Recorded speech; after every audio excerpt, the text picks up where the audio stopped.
Hello everybody, welcome back to my channel. My name is Kate. This is Diamond Painting and Dr. Pepper, and today I'm here with a WIP and chat, and we are working on Rose Library by Ivy Dollamore.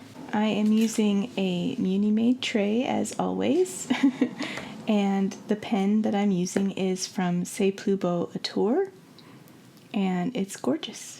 Today I have a few things to catch up on, and then I think I'm going to do a tag that I found online because this week has been fairly uneventful and I don't have too much to update you guys on. So I thought rather than trying to come up with interesting things to say, I'd do a fun little tag instead.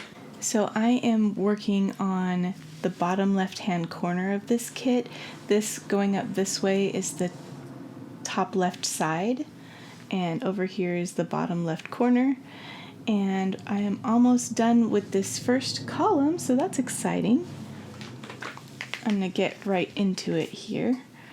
How has your week been? I hope you guys have had a good one. Mine was, like I said, kind of uneventful. Yesterday was Friday for me, and unfortunately I woke up feeling very sick. I tried to get up and go to work like usual, but I couldn't stay out of bed for long. I had to go lay back down, and I slept until like 5:30 p.m. just because I was not feeling well. I did wake up at 5:30 and then do some work, but I was just kind of out of it all day.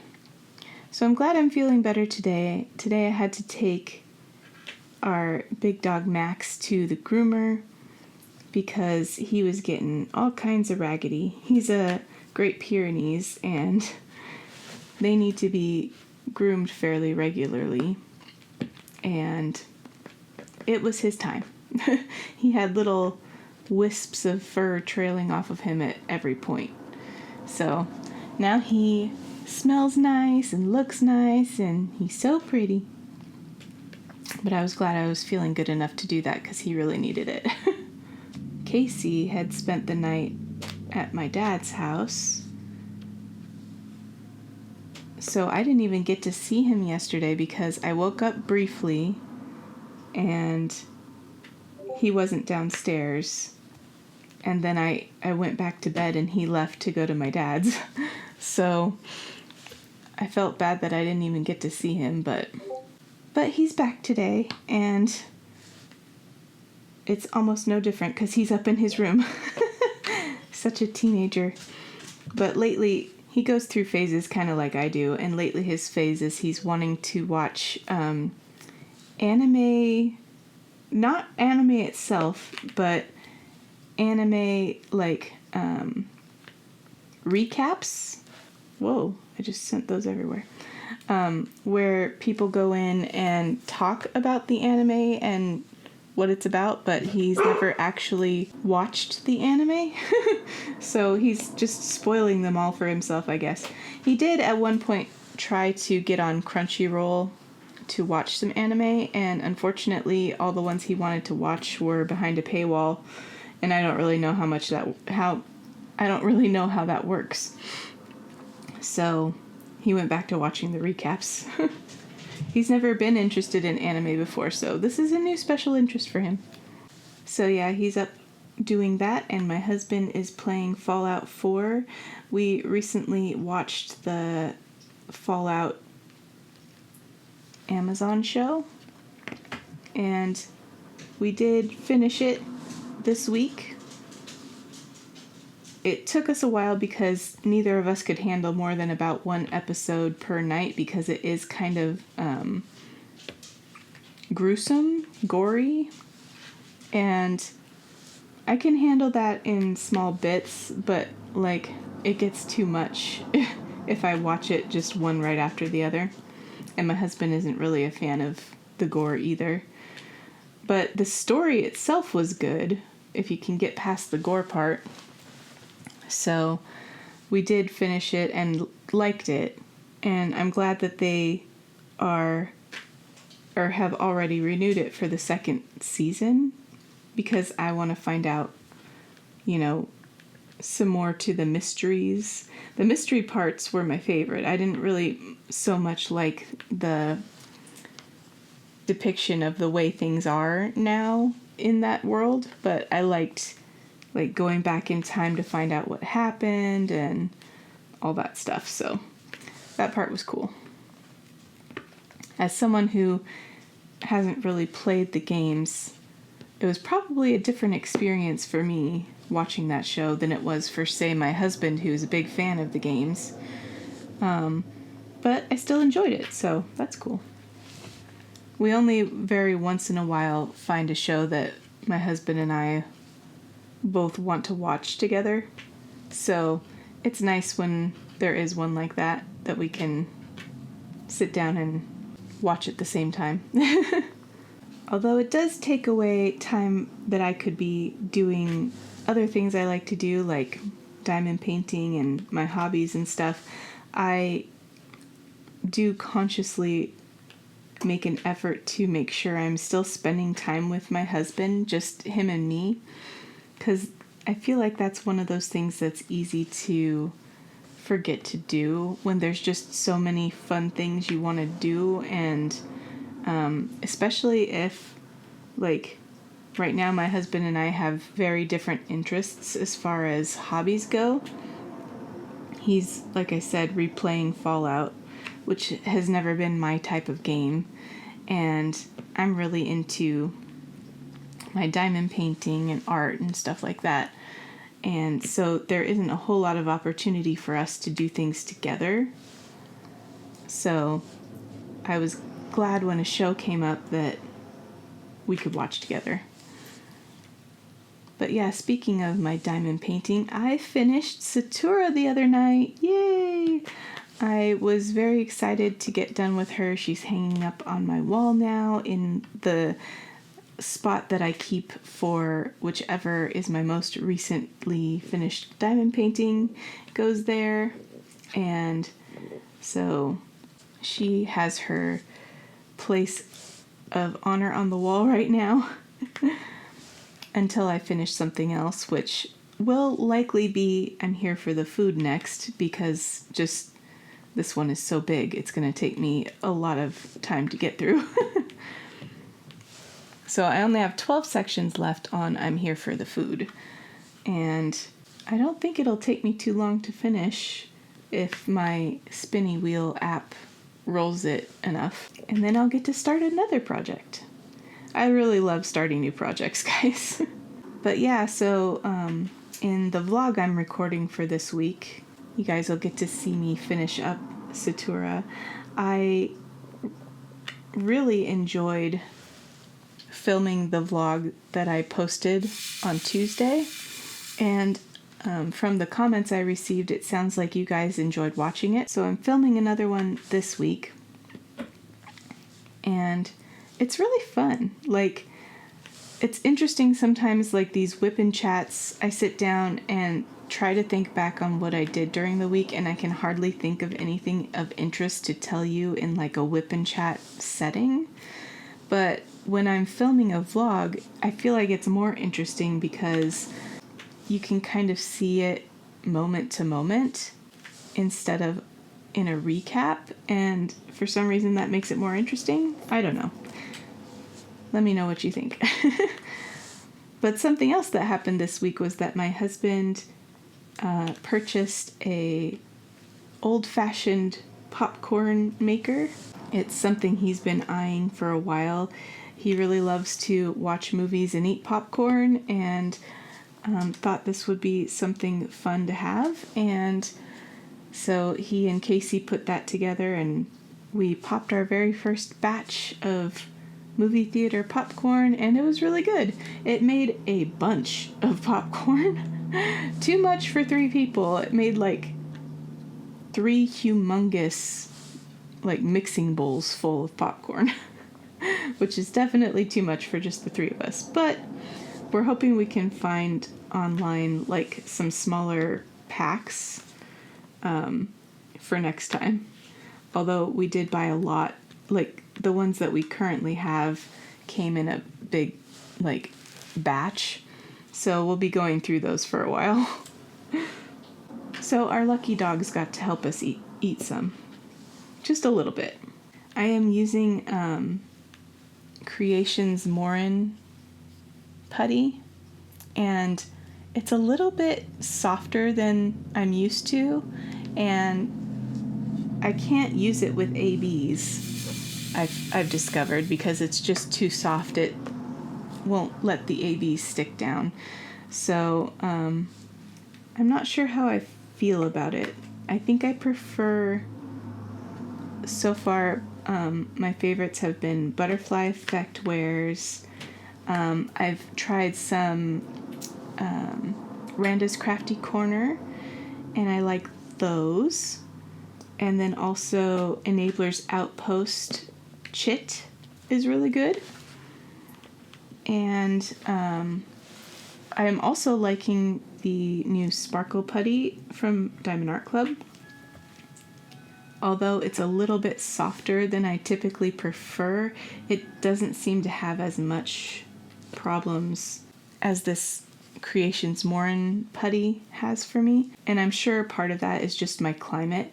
It probably works really great for some people, and I found that the type of putty that will work for you really depends a lot on where you're at. So it's kind of a trial and error thing. But the harder putties, the more firmer ones, seem to work better for me, personally. But I love the way this one smells. Okay, guys, I think that was about all I had to update you guys on for this week. Like I said, it was just a normal week, working, being sick one day, and diamond painting for the most part. So I'm going to go ahead and answer some questions from this. It's called the Retro 80s Old School tag. And I just randomly found it on a BookTube channel I was watching. So it's not going to be diamond painting related, but I still thought it would be fun. It was originally created by Crits Reads on YouTube. And so, yeah, let's get right into it. The first question is, what book, author, or series got you into reading? And for me, there were several that were very big when I was a kid, like instrumental in making me love reading. But I think I can narrow it down to the very first epic fantasy series that I remember really falling in love with is the Chronicles of Narnia. And my dad read those to me when I was just 6 or 7. You know, it took him a while, so I was around that age. And he would do all the voices, and it was just epic. I remember actively trying to get to Narnia we had a wardrobe in our garage at one point, and I was convinced that if I just believed hard enough, I would open that wardrobe door and find myself in Narnia. I love remembering that feeling. Like, I'm a whole different person now than I was when I was a kid and thinking of those things, but I still remember the way it felt to believe something so strongly, and of course be disappointed when it didn't happen. But yeah, I think I can trace my love of reading and fantasy right back to when my dad was reading me those books. So I'd have to say the Chronicles of Narnia. Question 2. What author or book got you into your current favorite genre? Well, my favorite genre is still fantasy, so I can probably just leave it at the answer to the first question, but I also would like to mention another series that was extremely influential when I was growing up, a little bit older, that got me into reading fantasy like on my own.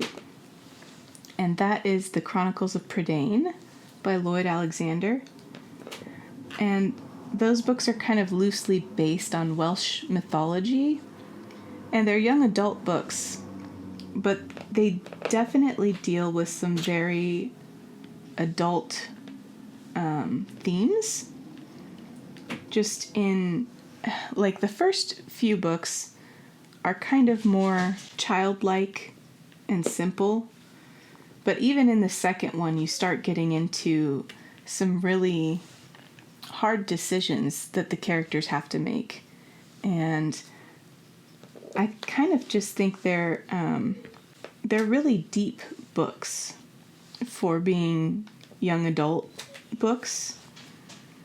And I read those, I kid you not, starting around 8th grade, I think. I read those probably 100 times. There's 5 books in the series, and I am pretty sure that I've read them each at least 100 times. They're not very long, so that helps.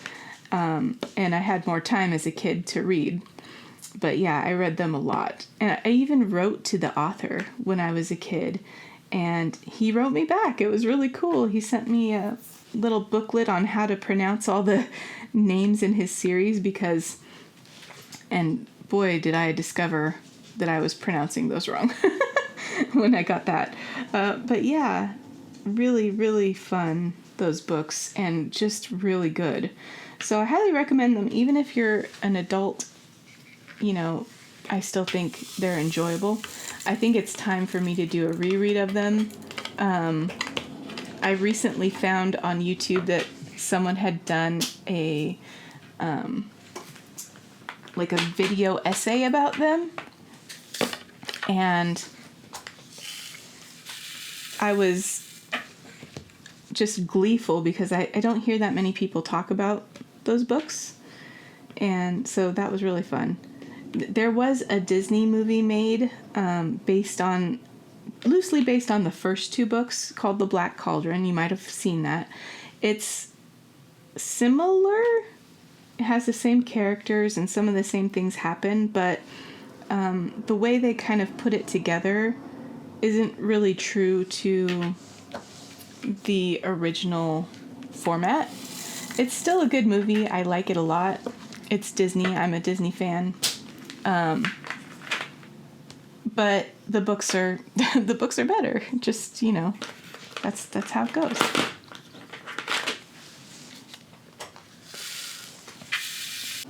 And then I'd say more recently, if there was an author that got me into my favorite genre,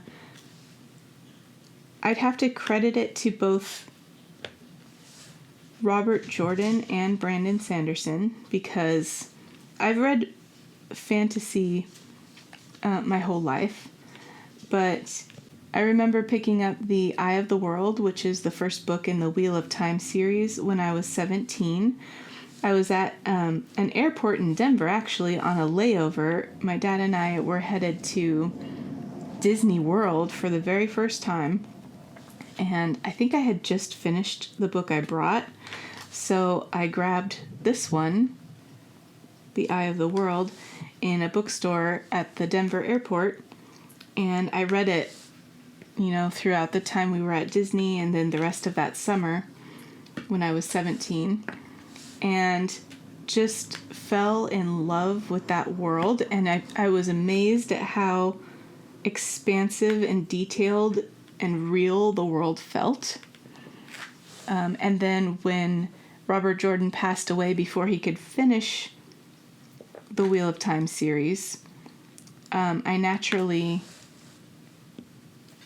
picked up the final books that were written by Brandon Sanderson, who was chosen to finish the series for him. And I thought he did a wonderful job, and so I read The Way of Kings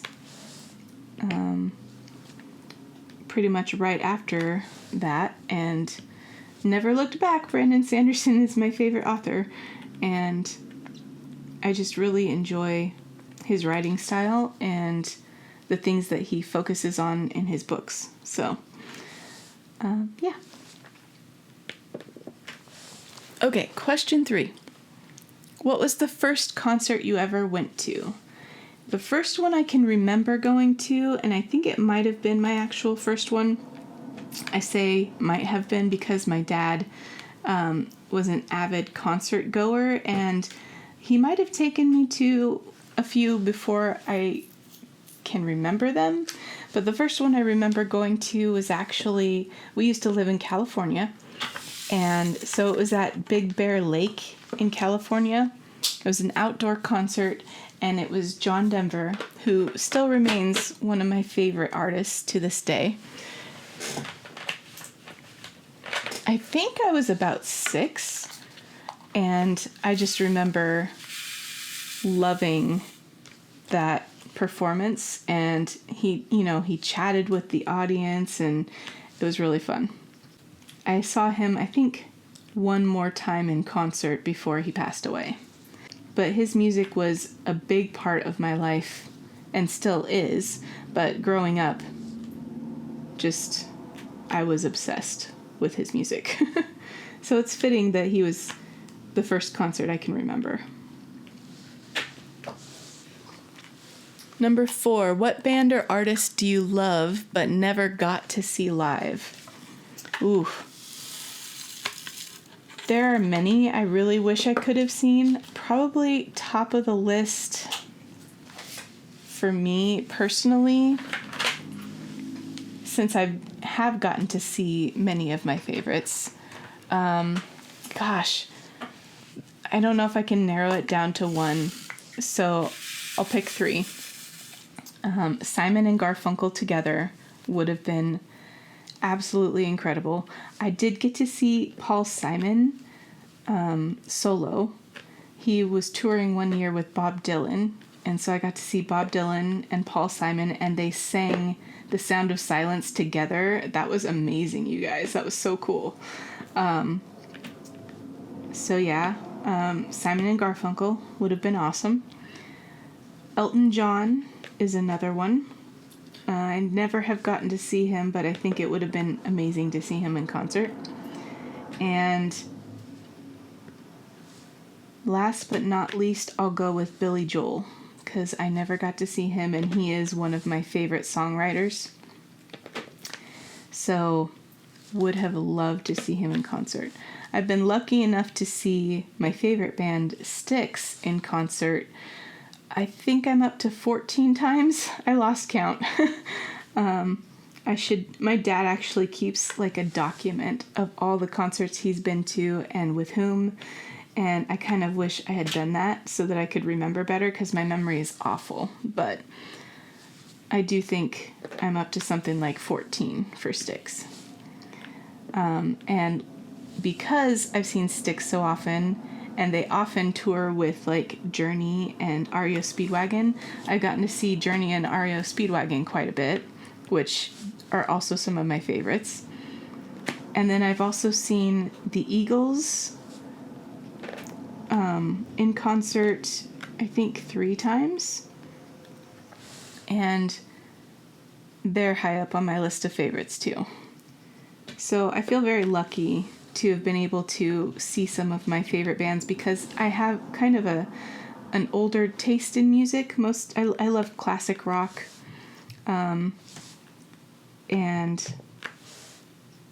so by the time I was old enough to start going to concerts, a lot of those guys were out of the touring game, Styx, they still tour, so I'm very lucky in that sense, but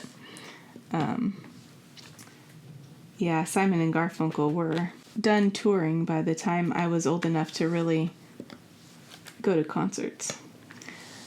So, number 5. What was your favorite cartoon growing up? Ooh, my favorite cartoon. The earliest cartoon I can remember being extremely obsessed with was He-Man. yeah, I'm dating myself here, but I really loved He-Man, Master of the Universe, or whatever, the 80s cartoon.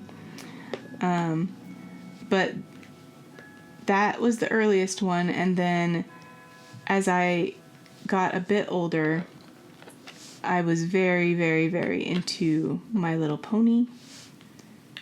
And it was like the first and second generation My Little Pony. And then also loved Strawberry Shortcake and Rainbow Bright and Care Bears, all that stuff growing up. I was very 80s in my love of cartoons. I just had this conversation in one of the Patreon lives that Diamonds and Washi does, and I had so much trouble narrowing it down because I mean the TV was my constant companion when I was growing up. So, I loved Scooby-Doo and Heathcliff and Garfield and all of the 80s friends. And my dad would often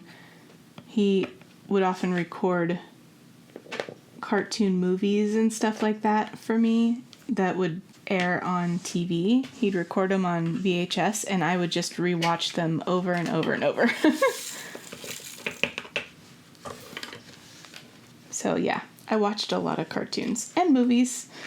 It was great.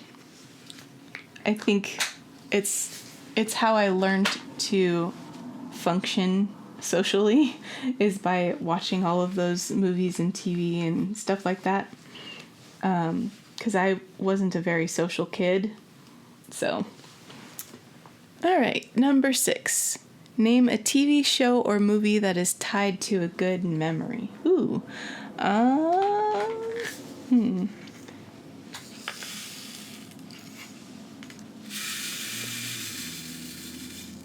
Tied to a good memory. I used to watch the old X-Men cartoon with my cousin, and we used to act it out together and everything, so that's a good memory. And then as I got older, some of my best memories were around my favorite TV show at the time, which was Highlander the series. I just really loved that show. And I watched it all the time, so a lot of my memories of that time in my life also involve that show. Although I wouldn't say that the show was the cause of any of those good memories, so I don't know, that's a hard question to answer. I guess it's a little easier for movies because they happen at more of a singular specified point, because shows can last for several years, So I remember the first movie I ever went to see after I had my oldest daughter. She was only 2 months old, and I took her with us to the theater. I don't know if I would do that again, these days, but I took her in her little carrier, and she slept through the whole thing, never made a peep. But the movie was Ice Age, and if you remember during that movie, there's a part where they're in the cave and you kind of see what happens to Manny's family, including his little baby mammoth son. And being a newly minted mother with my tiny little baby in my arms watching that, guys, I bawled. I still remember that. I don't know if that's really a good memory, but it's a strong one. But I do love that movie. It's a really good movie. Number 7, name a movie from childhood that you still love today. Oh, there's so many. How am I supposed to narrow that down? I'll try to name some more obscure ones that maybe not everybody would say. I really loved movies like Short Circuit and Flight of the Navigator. And of course, I really loved movies like The Goonies, Labyrinth, The Neverending Story. I still love all of those movies, and they definitely hold a nostalgic place in my heart, so very fond of all those. Okay. Number 8. Name your first TV or movie crush. I think my very first one that I can remember is MacGyver. Richard Dean Anderson, guys. Even with the mullet, he was so good looking. I also had a thing for Sam Beckett from Quantum Leap. And yeah, those still hold up in my opinion. I also really loved the show Stargate SG-1, and Richard Dean Anderson was in that also, and I also loved him in that. And then when I was older, like 16 or so, is when I started watching Highlander, the series, and so I had a huge crush on Duncan MacLeod in that one. Number 9. What was a toy you were obsessed with or collected as a kid? That one's easy. I collected My Little Ponies like they were going out of style. I remember going to department stores with my grandparents and just begging for them to buy me a new My Little Pony every time. I had quite a good collection, and I'm not sure what happened to it at one point. I suspect it was when I got divorced from my first husband. I moved and they didn't come with me, I guess, because I no longer have them and I'm not sure where they are.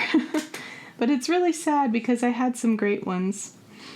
They definitely weren't in like mint condition or anything because I played with them a lot. And then I had quite a few Barbies, but they were never like my favorites. But I remember when I was a little older, they had these toys called Playground Kids, and they came with like little playground sets, and I loved those things. I had like a whole backstory in my head for each of the ones that I had, and some were related, and they all had names, and yeah. Number 10. Name a board game or video game you associate with your childhood. Oof. Well, I don't know if I'd associate board games with my childhood as much because we played a lot of them, but we still play them now. So I don't know that I'd relegate them just to my like childhood. So video game wise, that same cousin who would act out X-Men scenes with me, we played a lot of like Street Fighter and Mortal Kombat. What else? I remember when I was little, my grandma actually had a computer that had games on it, and I don't remember if it was a Macintosh or a color computer or whatever, but it had Qbert and BC and quite a few games like that I liked playing. And then my dad and I did get an Atari when it came out, and I loved playing Joust on the Atari.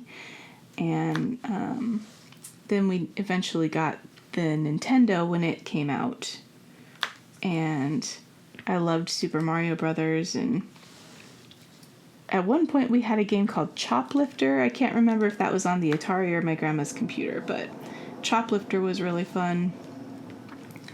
Yeah, I played a lot of video games growing up.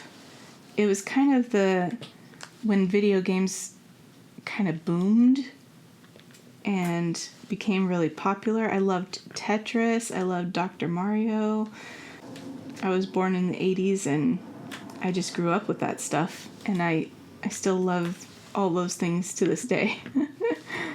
So that's probably why, if you guys have ever read Ready Player One, I identify with that book so much because it's all about like 80s nostalgia pretty much. Number 11. Name a clothing or trend that was popular when you were a kid. I wasn't really big on caring about like those kinds of clothing trends, but now that I'm older, I can look back and see what the trends were. So one thing I did wear was like stretch pants that had little stirrups that would go under your feet. I don't know. My dad bought those for me. I don't know if I picked them or what, but they're weird. Like, even looking back, those are weird. So they're just like sweatpants, but they have like a little stirrup that you wrap around your foot and then you put socks on over it. And I guess it's so that they can't like, not that you have much problem with your pants, like the cuffs of your pants riding up higher than your socks or something, but I guess that's what it was to prevent. I don't know. I don't see a lot of those these days, and I don't think they're needed. They were weird. But I think leggings and like leg warmers were big in the 80s. Big hair, big bangs. I'm sure everybody knows what was popular in the 80s. But as for what I wore, I definitely remember wearing those, even into the 90s. Lots of people had earrings, and I remember feeling a little bit left out because I wasn't allowed to have earrings. I don't know. Still not much into the fashion stuff. I just wear t-shirts and jeans. And number 12, I think, is the last question. Name a childhood snack or candy you wish they still made. Oh my gosh. Not so much candy, because the only candy I can really think of that they stopped making that I used to like, I'm pretty glad they stopped making it, and that is like the little candy cigarettes. I thought they tasted really good, and I remember like pretending to be smoking a cigarette and eating those little candy cigarettes, and I just think it's not the best thing to be teaching kids, so I'm really glad they don't make those anymore. I've never been a smoker. I've never smoked. A lot of that has to do with efforts of my schools, like teaching kids what it does to you and everything. I have been very against smoking since I was about 4, and I came home and told my dad he needed to stop smoking because it was ruining his body. And I thought he had, but he really had just been smoking where I couldn't see, and I was devastated when I found that out at a later age. I think I was like 12. He's quit now, but yeah, they really got me with their anti-smoking propaganda, which is good, because I'm glad I never had to deal with trying to stop smoking, because that sounds really hard. But, so, yeah, candy cigarettes, I don't wish they were still being made, but they did taste good. Most of my favorite candies that I liked when I was a kid are still available, like Fun Dip. Love it. They still have it. But there are snacks, mostly at fast food places, that they don't make the same way anymore, and I miss them terribly. Like, I think the one that comes to mind most for me is Chicken Littles from KFC. And they still technically, I think they still technically have something they call Chicken Littles, but it's not even close to the same as they used to be. They used to be just like this little tiny burger with a square flat chicken patty and mayonnaise. So it was a burger bun that was like a mini one with that square chicken patty and mayonnaise. And literally that's it. You guys, it was so good. They were like 59 cents when I was a teenager. And I would get those and the potato wedges and literally just be so happy. I miss them so much. Now they're like these big crispy chicken tenders on a bun with pickles and mayonnaise, and it's just not nearly as good, in my opinion. But I tend to like really simple things, and something about it was just like the chicken patty was a little bit crispy on the edges. The way the tastes blended was just so perfect. There's never been anything like it, and there probably never will be again, sadly. I'm trying to think if there's anything else I used to. I really loved Dunkaroos, but I've seen those coming back recently. And those were just like cookies with like a frosting dip that you could dip them in. And I loved those, but I have seen those around recently, so I guess they still make them. Or they're making them again. Another fast food item I used to love when I was a kid was Burger King came out with, they were like these mini sliders, mini cheeseburgers, and there were 6 of them, and they were all kind of connected in like this 6-piece pack of mini cheeseburgers. I loved those. Those were so good. And there's one of those things that they brought out for a while, and then they'd have them go away, and then they'd bring them out again a few years later and stuff like that, but they haven't brought them back for many years now, and I don't know if they ever will again. But I loved those. I'd love to hear if you guys have tried any of these things, or if there are some things that you used to eat as a kid that no longer are available. Comment down below and let me know, because I'd love to hear about that. And with that is the end of the tag. So now we can get into this week's yay or nay question. For last week, the question was, do you have a big family that gets together and does things together? And I had actually already answered in last week's video, but for me it's a no, a nay. My family just doesn't get together that often. So for you guys, it was actually 10-5, and the nays have it this week. So I guess it's more rare among us to have a big family like that, and that does things together often. Leanne 1983 says, my parents have a lot of siblings, but nay, not that close. We rarely see each other or have gatherings. I wish that my family was close, as it would be nice to have that support. Totally. I also wish I had a family that was supportive and close like that too. But I guess it's just not in the cards for some of us. Gail McCormick says, when I was a kid, both sides of my family would get together for big family reunions around the holidays at least. But now we're all spread around the country, so we rarely see each other. Now my parents and my brother and I are in 3 different states, so it's hard enough to see them, though I wish we could do so more often. Yeah, that's another thing too, is that people, I feel like, move away from their families more often now than maybe they used to. But I don't know if that's the case for sure. I'm really lucky that my dad followed me here when I moved here to Oregon. We had been living in Washington, and he decided to move about a year after I moved here. He moved here.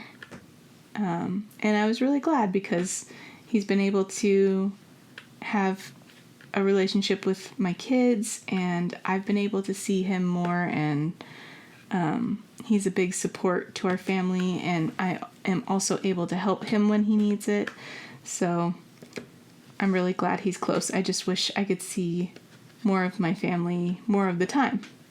On the yay side, we have Artsy Gem 15 says, yes, I have a huge family on my mom's side, but we're not as close as we used to be. We used to have huge family reunions almost every summer, but not so much anymore. On my dad's side, it is really small since my dad's an only child, and so I actually have not met many people from his side. Yeah, I feel like my mom's side is a lot smaller than my dad's side. And so it makes it easier to know everybody, I guess, but since they're all kind of so far away, we just don't really see many of them, hardly at all. So it's mostly my dad's family I've spent time with during my life. Mystic Rain said, yay on the huge family, but I don't really see them very much anymore. I'm the second of 8. My dad's the second of 14, and my mom the 5th of 6. Wow. 14? Wow. That's a lot. My dad's mom had over 100 grandkids. Woo! Can you imagine trying to buy presents for 100 grandkids? We would go to all the birthdays growing up. My dad was a pilot and we'd go visit his sister in Alaska. Thanksgiving was always massive. But I moved out of state and everyone has kind of grown up and has their own families. I have only one living grandparent, and seeing my dad's side of the family has almost vanished since he passed away back in 2015. I did enjoy it growing up and wish it could still be that way for my kids, but we live too far away. Yeah, that's hard with living in such a big place as North America. I feel like some countries are small enough that even if you do move away from your family, you're still close enough to see each other fairly often. But not here. We're just too geographically far away. And then Kristen Kinman said, yay, I have about 50 people on each side that are either aunts or uncles or cousins, but I haven't seen my mom's family much since my grandmother died. She was holding everyone together, and when she wasn't, they just floated away. I can really relate to that because that was definitely my grandmother's role in my family too, was the glue that held us together. So after she passed away, we kind of just slowly stopped, getting together as much. And then Kristen continues, my dad's family gets together for Thanksgiving every year and sometimes in between. We used to get together every 4th of July and during hunting season, but that stopped when we were still kids. I feel you about that drift making you sad. Most of my dad's family is still in the Willamette Valley, which is why we can get together more often. Hey, I'm in the Willamette Valley. However, one of my cousins is living in Sweden with his family, so it's a rare thing to see them. A pair of my cousin's daughters got into a tiff. The girls sorted it out as they now both have daughters within a few months of age of each other and decided it was stupid to stay mad, but their parents haven't quite worked it out. One of those is the Thanksgiving host, so the other family doesn't come for Thanksgiving. I meet that cousin for lunch once a month because my work at OSU is close to where she lives. We're probably the closest. But in a fun twist, my mom's youngest sister married my dad's youngest brother, so we get together with them a lot more often, and I grew up spending a lot of time with my cousins from that family. I'm glad at least some of your family is close enough for you to see often. And it sucks when family disagreements mean that you just don't see people from certain parts of your family. I feel like it's kind of that way with my aunt and her family, but we never really saw each other that much anyway because we lived so far apart, so I don't think it changed much once we kind of didn't see things eye to eye. Anyway, guys, thanks as always for your responses. I really enjoy learning more about you guys and all these weird and random questions I ask. Speaking of, the question for this week is, do you have any other hobbies besides diamond painting? So I pretty much assume, if you're watching my channel, that you enjoy diamond painting. Since it's a diamond painting channel, But I'd love to know if you guys have any other hobbies that you kind of switch off with besides diamond painting and what they might be. So let me know down below. Yay or nay. Yay if you have other hobbies, and nay if you don't. And I think that's it for me this week. So thank you so much for being here, and I will DAC you in the next one. Bye, everybody.